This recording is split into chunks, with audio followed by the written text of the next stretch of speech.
जय परमेश्वर। जय परमेश्वर देवता। जय परमेश्वर देवता। जय परमेश्वर।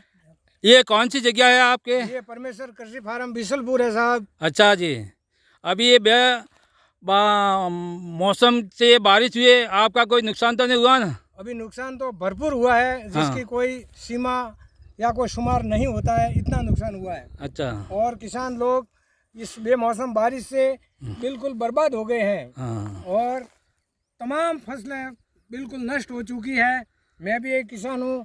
अब इसका कोई आकलन नहीं किया जाता, क्योंकि ज़मीन माता रिजक वगैरह बहुत देती थी, लेकिन बेमौसम बारिश से मतलब तमाम नुकसान हुआ है। तो पहले सतयुग के अंदर खेतीबाड़ी नहीं करते थे, जैसे बच्चा माँ के पेट में, यानी वो खेतीबाड़ी थोड़ी करता है, तो उसका भरण पोषण परमेश्वर करता है और संसार का भी वही करता है। लेकिन दिन ब दिन जैसे कलयुग नाम किसका है? कलयुग बनियों के राक्षसी पाप का है, जिससे बुद्धि भ्रष्ट होना, काल का वकाल वगैरह को होना, आपस में लड़ना, या कई तरह की जो तमाम खराबियाँ जो बनियों के राक्षसी पाप से होती है। तो ये बात आपको कैसे मालूम पड़ा? बात हमें ऐसे मालूम पड़ी, किताब श्री जगत हितकारिणी साथ श्री अनूपदास जी महाराज द्वारा किताब 274 छावनी एरनपुरा में जो छाप के प्रसिद्ध किया, वो पढ़ने से और मालूम हुआ कि संसार में तमाम खराबियाँ कैसे होती है। जैसे सतयुग के अंदर बाप से पहले बेटा नहीं मरता था, रोग बीमारी नहीं होती, खेतीबाड़ी अनाज रिजक वगैरह बहुत होता था। अब ये जो तमाम खराबी हो रही है, सब बनियों के राक्षसी पाप से हो रही है।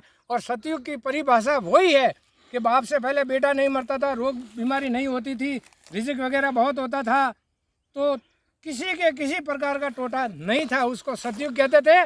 सतयुग नाम का केवल लोगों को बोलने का ज्ञान है कि सतयुग, लेकिन सतयुग की परिभाषा असल यह थी। ये अनूपदास जी महाराज ने किताब जगत हितकारिणी में साफ साफ तौर से समझा चुके हैं।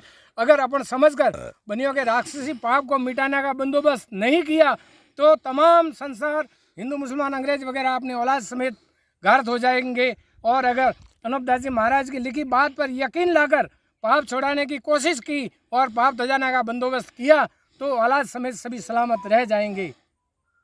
जय परमेश्वर जय देवता। परमेश्वर। जय परमेश्वर।